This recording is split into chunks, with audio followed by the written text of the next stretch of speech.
के बारे में बात करेंगे। जब सेंटेंस फॉर्मेशन के बारे में बात करते हैं तो सबसे पहले हम लोग को समझना होता है कि सेंटेंस होता क्या है। तो जैसा हम जानते हैं सेंटेंस के बारे में कि group of word that makes complete sense, है ना। Group of word that makes complete sense उसे हम सेंटेंस कहते हैं। और जब सेंटेंस फॉर्मेशन के बारे में बात करेंगे तो यहाँ पे स्ट्रक्चर हमें पता होना चाहिए। जब स्ट्रक्चर जानने की कोशिश करेंगे तो सबसे पहले पता होना चाहिए कि वाक्य कितने प्रकार के होते हैं। तो वाक्य 5 प्रकार के होते हैं। Sentence has 5 kinds. सबसे पहला assertive sentence, imperative sentence, interrogative sentence, exclamatory sentence, objective sentence. ये जो असर्टिव सेंटेंस जो होता है ये 2 तरह के होता है। एक हो जाता है अफर्मेटिव सेंटेंस, दूसरा नेगेटिव सेंटेंस। अफर्मेटिव सेंटेंस जब पॉजिटिव स्टेटमेंट को बोध कराता है तो अफर्मेटिव कहते हैं, नेगेटिव नॉट का प्रयोग करते हैं तो उसे नेगेटिव सेंटेंस कहते हैं। ये यूनिवर्सल कॉन्सेप्ट को रिप्रेजेंट करेगा, फैक्ट को रिप्रेजेंट करता है, यानी फैक्ट को दर्शाने का काम करता है। इंपरेटिव सेंटेंस जिसमें कमांड के बारे में, सजेशन के बारे में बोध कराए वो इंपरेटिव है। आस्क अ क्वेश्चन, क्वेश्चन पूछेंगे, इंटरोगेटिव सेंटेंस है। एक्सक्लेमेटरी सेंटेंस इसे कहेंगे जिसमें मार्क्स ऑफ एक्सक्लेमेशन यानी कि इमोशंस वगैरह फीलिंग्स को रिप्रेजेंट करता है। जैसे कि मान लो एकदम चोट लगा, चाहे एकदम एक्साइटमेंट है तो एकदम होते ना wow we won the match, है ना, हम लोग मैच जीत गए, इस तरीका से।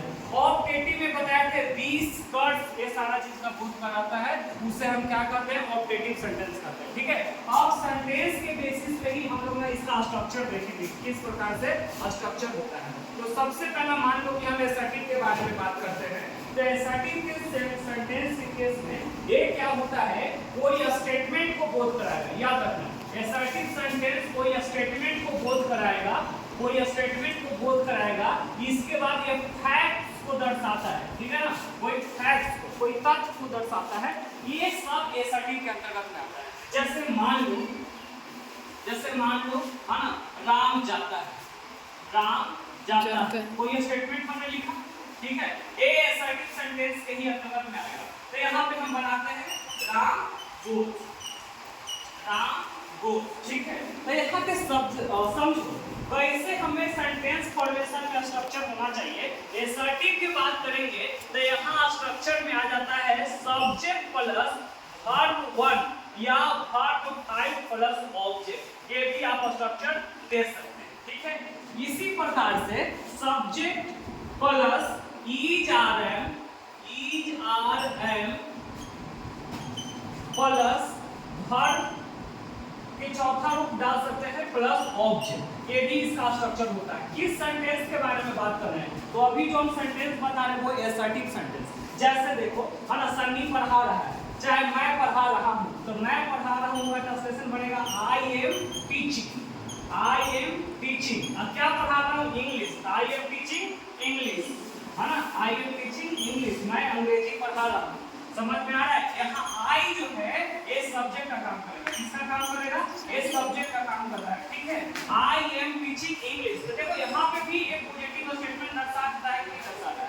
तो यहाँ पे क्या होता है, जैसे ही हम सेंटेंस देखते हैं उसी के आधार पे, है ना, हम एक फैक्ट बनाते हैं कि इसका कौन सा फॉर्मेट यानी कौन सा स्ट्रक्चर फॉलो होना चाहिए।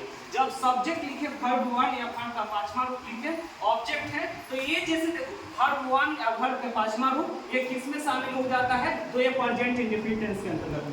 इसी प्रकार से देखो जब इज आर एम आ जा रहा है ये प्रेजेंट कंटीन्यूअस टेंस का है। ठीक है ना, ये प्रेजेंट कंटीन्यूअस टेंस का है, तो लेकिन स्ट्रक्चर इसी में शामिल हो जाता है। ये भी स्ट्रक्चर इसमें लागू होता है। इसलिए देखो, अगर मान लो हम लोग खेलते हैं, हम लोग फुटबॉल खेलते हैं, तो we play football, we play football, बस ये बनेगा बी प्ले फुटबॉल। यहाँ पे तो देखो एस नहीं लगा, क्यों, क्योंकि तुमको पता है ना कि थर्ड पर्सन के सिंगुलर के साथ हम लोग एस या एस का प्रयोग करते हैं। ठीक है, इसलिए यहाँ पे नहीं किए। लेकिन अब देखो यहाँ पे बात समझो, ये भी अगर तुमसे पूछेगा ना कि सर बी प्ले फुटबॉल, तो ये भी कहीं ना कहीं तुमको पॉजिटिव स्टेटमेंट शो करेगा। तो जब भी पॉजिटिव स्टेटमेंट शो करे कोई फैक्ट को दर्शाने के लिए, जैसे अगर हम लिखते हैं, जैसे एक और फैक्ट देखो लिखते हैं हम लोग, honesty is the best policy, honesty is the best policy, honesty is the best policy, है ना, ईमानदारी अच्छी नीति।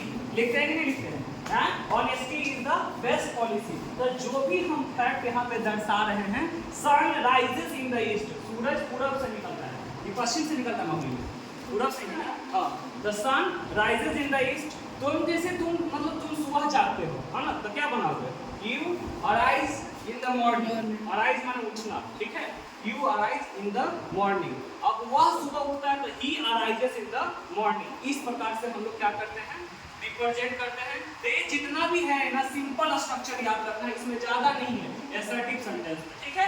अब इसी में हमको मना करना है, जैसे डू या डज का बारे में, तो जैसे मैं नहीं पढ़ता, ठीक है, तो इसमें हो जाता है I do not read, I do not read, ठीक है, आई डू नॉट रीड। अब यहाँ पे नॉट का प्रयोग हो गया, ये जहां नॉट दिखेगा इसका मतलब क्या है, ये नेगेटिव स्टेटमेंट को शो कर रहा है, नेगेटिव सेंटेंस को शो करेगा, ठीक है ना। तो ये नेगेटिव और अफर्मेटिव समझो बढ़िया से, ये नेगेटिव और अफर्मेटिव ये असर्टिव के अंतर्गत में ही आ जाता है। अगर पॉजिटिव स्टेटमेंट के बारे में बोध कराता है तो ये अफर्मेटिव होता है, और नेगेटिव स्टेटमेंट के बारे में बोध कराता है तो वो मतलब नॉट का बोध कराएगा तो वो नेगेटिव।